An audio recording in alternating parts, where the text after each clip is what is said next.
जय जय जय जय जय भीम। मोदी सुन लो जय भीम। अमित शाह सुन लो जय भीम।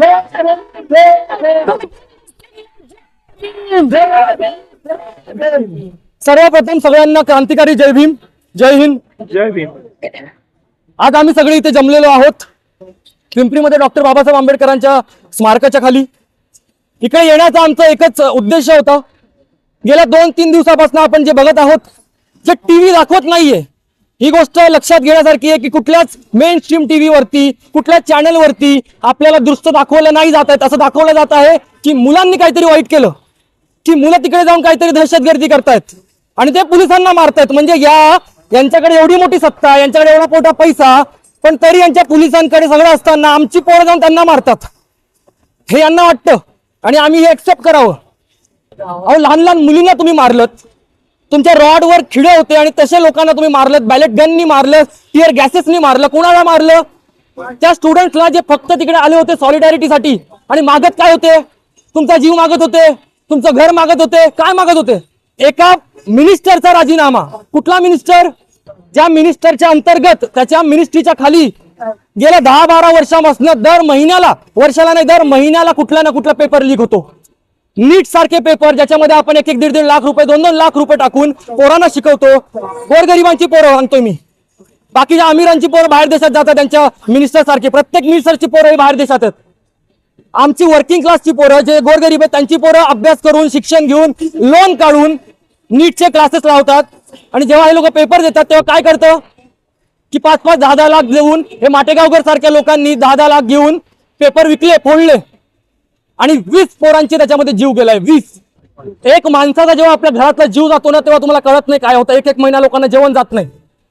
त्या आईचं, त्या वडिलांचं तुम्ही विचार करा काय होत असेल जेव्हा त्यांचा 20 वर्षाचा पोरगा, ज्याला 20 वर्षापासून, त्याला जन्मापासून आतापर्यंत त्याला शिक्षण दिलं, पैसा दिला, सगळं दिलं की उद्या जाऊन काहीतरी होईल, त्याची स्वप्न पूर्ण होतील, माझी स्वप्न पूर्ण होतील। माझ्या ओळखीमध्ये कितीतरी लोक आहेत ज्यांनी रिक्षा चालू स्वतःचं शिक्षण केलं पोरांचं, आणि या अपेक्षात होते की उद्या माझा पोरगा डॉक्टर बनेल तर माझं कुठेतरी आयुष्य बदलेल। त्या वडिलांना, त्या आईला तुम्ही काय बोलणार आहात?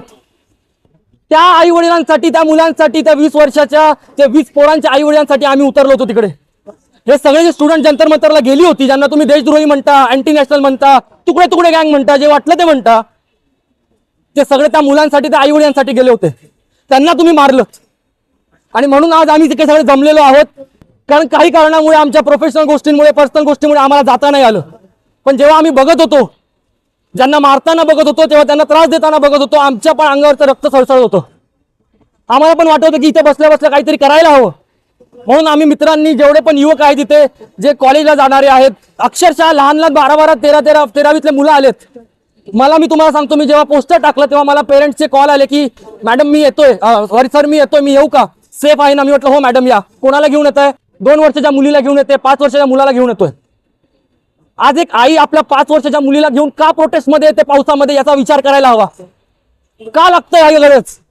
आज पावसाळ्यामध्ये जर एखादी आई 2-4 वर्षाच्या पोरांना घेऊन इकडे येत असेल, म्हणजे तिला आज कुठेतरी हे वाटतंय की ती मुलगी जेव्हा जाऊन मोठी होणार आहे तेव्हा तिचं भविष्य चांगल्या हातात नाहीये, म्हणून आज काहीतरी करायला हवं। म्हणून आज ती आई इकडे आली, आज ती माऊली इथे आली। तर या सगळ्या लोकांना माझं पहिलं तर सगळ्यात पहिले मोठं थँक्स, जे तुम्ही आलात आणि आपला आवाज आपण बुलंद केलाय। या सरकारला, या RSSच्या सरकारला, भाजपच्या सरकारला एक गोष्ट या निमित्ताने सांगून द्यायची आहे की तुमची ही जी हुकुमशाही आहे ही तुम्ही इटलीमध्ये जाऊन करा, तिकडे जाऊन तुम्ही मेलडी खा, काही खा, पण ते इकडे नका राबवू। आणि जर राबवणार असाल तर असेच लोक रस्त्यावर उतरणार आहेत, गल्लोगल्ली, गावोगावी, आणि एक दिवशी असा येईल की तेव्हा तुम्हाला रोखता नाही येणार। कुठलेच टिअर गॅसेस आमच्या डोळ्यांना थांबवू नाही शकतील, कुठल्याच लाठ्या आमच्या हातपाय तोडू नाही शकतील, आणि कुठलेच तुमचे गन फायर आम्हाला तोडू नाही शकतील, आणि त्या दिवशी तुमच्या नरड्यावर बसू आणि तुम्हाला त्या सिस्टमवरनं खाली पाडू। या दिवसाची वाट बघू नका। आणि आता पण माझं या सगळ्यांतर्फे, या सगळ्यांच्या याच्या अंडर अजून पण सरकारला हेच म्हणणं आहे की लवकरात लवकर धर्मेंद्र प्रधानचा इस्तीफा येऊ द्या, नाही तर उद्या तुमचा मागावा लागेल।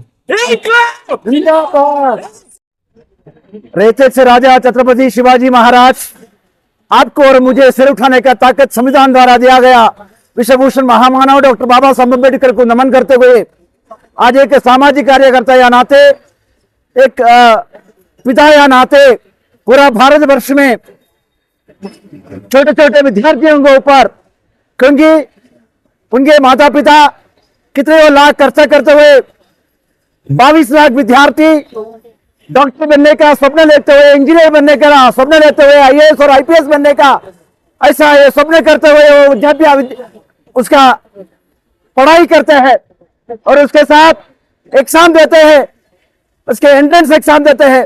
वही एंट्रेंस एग्जाम देने का सिस्टम भारत के प्रधानमंत्री के साथ ही ह्यूमन रिसोर्सेस का मिनिस्टर, एजुकेशन मिनिस्टर उसके अंदर ब्राइब करते हुए उनका हित के लोगों को संस्था देते हुए, पेपर लीक करते हुए पूरा सिस्टम को रैप्चर किया है। ये बात लेके करते हुए सिखों का संस्थापक अध्यक्ष, लद्दाख का सुपुत्र सोनम वांगचुक सर और तमाम विद्यार्थी और यह डीएसयू को हो और दिल्ली यूनिवर्सिटी को हो, तमाम यूनिवर्सिटी के विद्यार्थी और तमाम कार्यकर्ता द्वारा हंगर स्ट्राइक किया गया। और इसके साथ नरेंद्र मोदी साहब से, अमित शाह साहब से और एजुकेशन मिनिस्टर से उनके ऊपर हुए अत्याचार और उनके न्याय के लिए पार्लियामेंट खुश करने का काम करते हुए मेरे छोटे छोटे विद्यार्थियों के ऊपर, मेरे बेटियों के ऊपर, मेरे बेटाओं के ऊपर दिल्ली के पुलिस, अमित शाह का पुलिस उनको बहुत बड़े पैमाने पे और गलत तरीके से उनको कुचलने के काम, उनको मारने के काम और उसका नहीं लगाते हुए लाठियों से उनको डिस्टर्ब करते हुए पूरा देश में अराजकता बनाया है।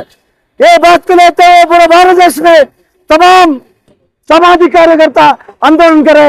मैं आज अक्षय तायडे और पूरा तमाम यूनिवर्सिटी का वो पीएचडी करने वाला होगा, एमबीए करने वाला होगा, बीकॉम, बीएससी, बीए और आईएएस और आईपीएस कि वो डॉक्टर और इंजीनियर बनने का सपना लेके वो पढ़ाई करते हैं, ऐसे विद्यार्थी को मैं सैल्यूट करता हूं।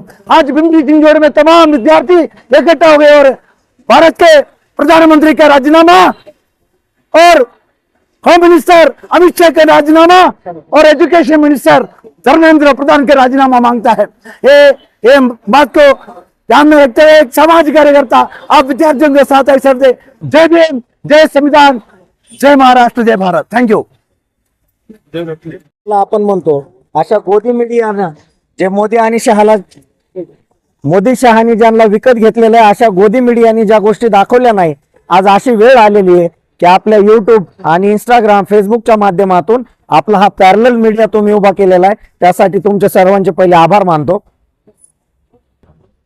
काल आपण पाहिलं असेल, आज अशी वेळ आलेली आहे भारतामध्ये की नॅशनल न्यूज आपल्याला इंस्टाग्राम आणि फेसबुकवर बघायची वेळ आलेली आहे। लोकशाही वरती हा सगळ्यात मोठा जो बलात्कार लावलेला आहे मोदी आणि शहानी, तो सगळ्यांनी उघड्या डोळ्यांनी काल पाहिला।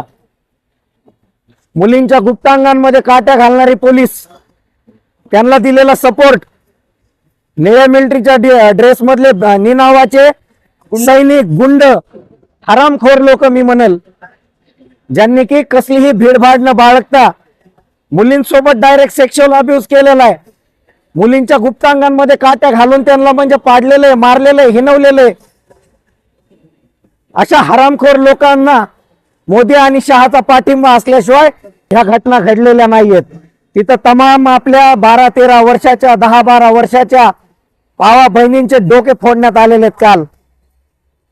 अरे ते जालियनवाला बाग हत्याकांड तरी एक प्रकारचं म्हणजे इंग्रजांनी केलं होतं असं वाटत होतं, तो जनरल डायर तरी थोडा कमकुवत किंवा सॉफ्ट मनाचा असेल असं वाटतंय। इतक्या या घाण प्रकारे जालियनवाला बाग हत्याकांड 2 काल आपण पाहिलं जंतर मंतरवर ज्या पद्धतीनं झालं।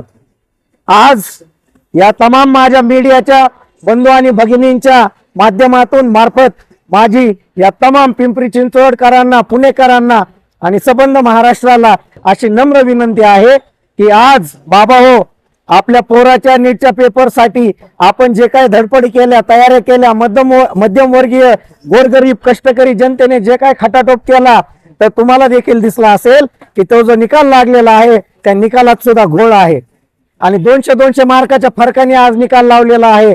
हा हरामखोरपणा या सरकारने केलेला आहे शिक्षण व्यवस्थेला बदनाम करण्याचा। संविधानाला बदनाम करण्याचा, संविधानाची पायमल्ली करण्याचा, बाबासाहेबांनी गोरगरीब जनतेला जो शिक्षणाचं हे वाघिणीचं दूध पाजण्यासाठी जे काही प्रयत्न केले त्याचं हनन करण्याचा हा या हरामखोरांनी आज प्रयत्न केलेला आहे. तर मला सर्व माता भगिनी आणि जे काही नागरिक आहेत यांना एवढीच विनंती आहे की आपण हे 1 वर्ष नीट बीट सगळं डॉक्टर इंजिनियर सगळं बंद करा. 1 वर्ष, एवढं 1 वर्ष द्या.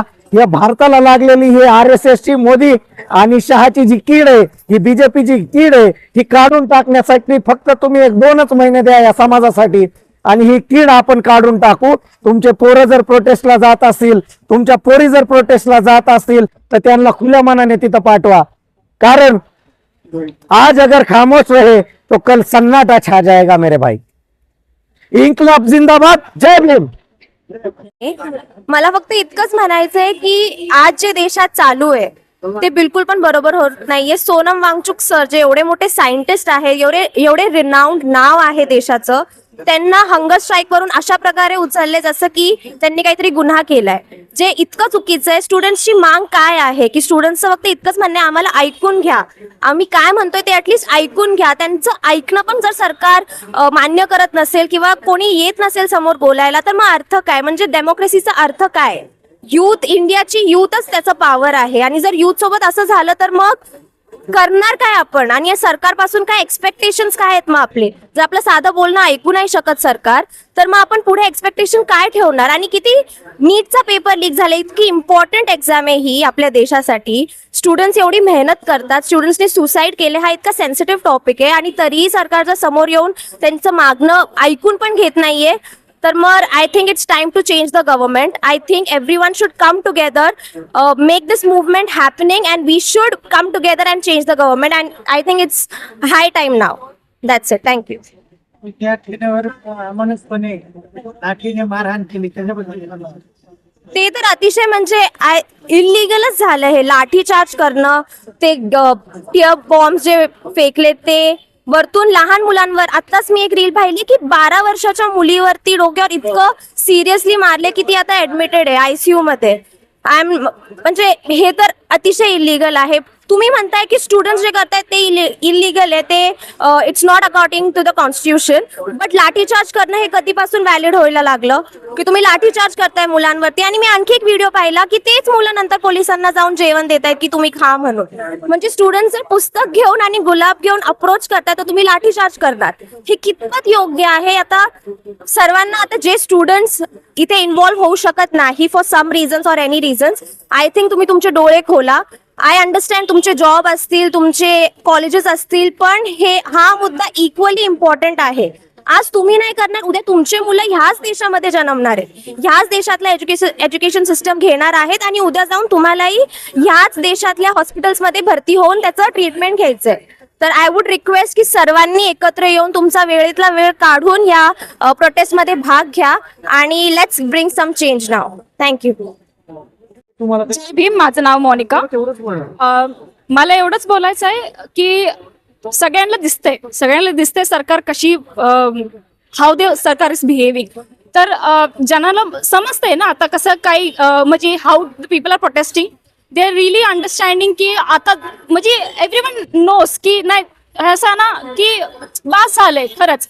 ही 2014 मध्ये जेव्हा सरकार आली तेव्हापासून चालू आहे अँड एव्हरीवन फील्स लाईक की देर इज समथिंग रॉंग. आणि अकाउंटेबिलिटी तर हा शब्द तरी ह्यांच्या डिक्शनरीमध्ये नाहीच आहे.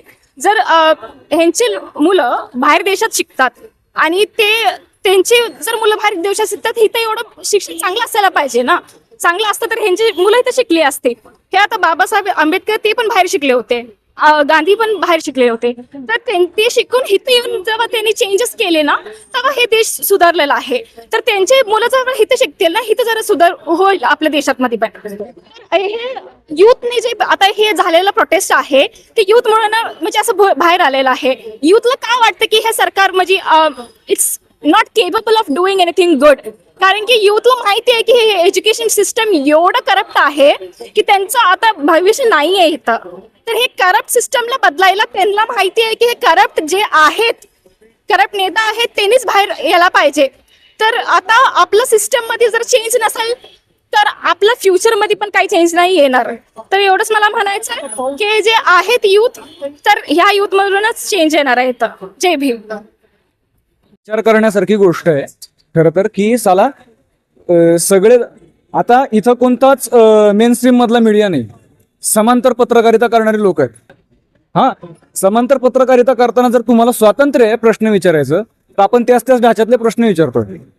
माझा मुद्दा असा आहे की जर का लोकांना बोलतं करायचंय आता, तर लोकांना बोलतं करण्यासाठी तुम्हाला प्रत्येकाला प्रयत्न करणं गरजेचे आहे, जे की प्रत्येकाची जबाबदारी आहे. सगळ्यांनी बोलणं गेलं गरजेचं आहे. कशा अर्थी?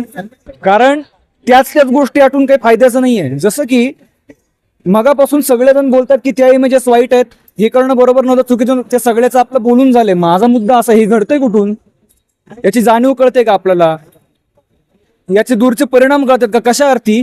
कारण हा सगळा जो हुकुमशाही पद्धतीने चाललेला कारभार आहे, त्याचा अर्थ की जे हिटलरच्या काळात झालं, दुसऱ्या महायुद्धात ज्या गोष्टी झाल्या की सतत एकच इमेज विकली गेली, सतत खोट्या गोष्टी तुम्हाला पुरवल्या गेल्या, ज्यांनी प्रोपोगंडा वाढला. ही गोष्ट 14 सालापासून दिसते आपल्याला. या गोष्टीबद्दल कोणाला लक्ष द्यायचं नाहीये. शिक्षणाचा मुद्दा, लोक म्हणतात शिक्षणाचा मुद्दा, बाकीच्या गोष्टी काढता कशाला? शिक्षणाच्या मुद्द्याचा बाजार झालाय. तुम्ही याची स्पर्धा लावली आहे. स्पर्धेच्या नादामध्ये होतात गोष्टी, लोक मूल्य विसरतात. म्हणूनच लोक बोलायला घाबरतात म्हणून मीडिया म्हणून आपण प्रश्नही विचारायचे नाहीत का? लोकांनी बोलायचंही नाहीये का? प्रश्न विचारायला भीती कसली आहे? हे प्रश्न जास्त गरजेचे आहेत. आणि आता जर पोरं आवाज उठवतात तर मार खाणं हे आता हे असं होणार आहे, कारण तेवढी लोक तिकडे शेफारलीत. हा मुद्दा फक्त दिल्लीचा नाहीये, हा मुद्दा घरापर्यंत येऊन पोहोचलेला आहे. तुम्ही विचार करा, तुमच्या घरामध्ये वरची जी पिढी आहे, आईबापाची जी पिढी आहे, त्यांच्या मागची जी पिढी आहे, तो कोणता मीडिया कन्झ्युम करतात? ते टीव्ही पाहतात. टीव्हीला त्या गोष्टी नाही सांगितल्या जातात. आपल्याकडे जर का सोशल मीडिया आहे, तर आपल्याकडे ती जास्त जबाबदारी, आपल्याला जास्त गोष्टी माहित आहेत. त्या गोष्टी आपण सांगणं गरजेचं आहे, त्या गोष्टींबद्दल बोलत राहणं गरजेचं आहे. बोललं नाही तर लोक कशी काय तयार होणार आहेत बोलायला? प्रश्न विचारले गेले पाहिजे. हे प्रश्न विचारताना मारतील, उद्या जाऊन तुम्हाला डिटेन करतील, पण काही गरजेचं नाही. आपण पोस्टरमध्ये सांगितले की फ्रीली वकील आपल्या मागे उभे असतात. जर का जेव्हा इंटरनेट आलं, झाकीर खान त्याच्यावर विनोद करतो की साला जगातल्या 2 भागामधले स्कॉलर एकमेकांशी बोलू शकतात, तर तेवढे चुत्या लोकही बोलू शकतात. मग ही जर का गोष्ट आहे, तर विचार करण्यासारखी गोष्ट आहे की इथं एका मेसेजवरती एवढी लोक जमलीत.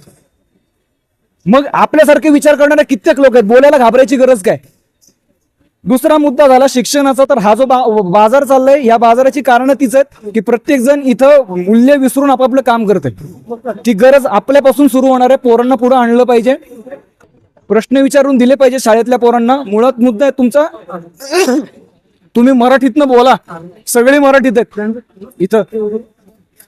हा, तुम्ही बोला. इथं मुद्दा भाषा विषय याचा नाहीये. मुद्दा तुम्हाला ज्या भाषेतून स्फूर्ती त्या भाषेतून विचार तर मांडा तुमचे. तुम्ही घाबरताच. चला, हेच शिक्षण आहे. आपल्याला शिक्षणच नीट दिलं नाही, त्याच्यामुळे बोलायला घाबरतो. चला, हिंदीत बोलायला लोक म्हणतात तर बाबा होते, आम्ही घाबरतो. सगळेजण हिंदीत बोलतात इथं. तुम्हाला मराठीत विचारा, तुम्ही मांडा तुमची मतं. नाही आवडत आम्हाला बीजेपी RSS सरकार. हा जो प्रोपोगंडा पसरवला गेलाय, हा सगळा हिटलरच्या इन्फ्लुएन्स आहे RSS वरती. हे स्पष्ट, मला भीती नाही आता कसली. हे खूप गरजेचं आहे, बोललं गेलं गरजेचं. कायच करतील आता?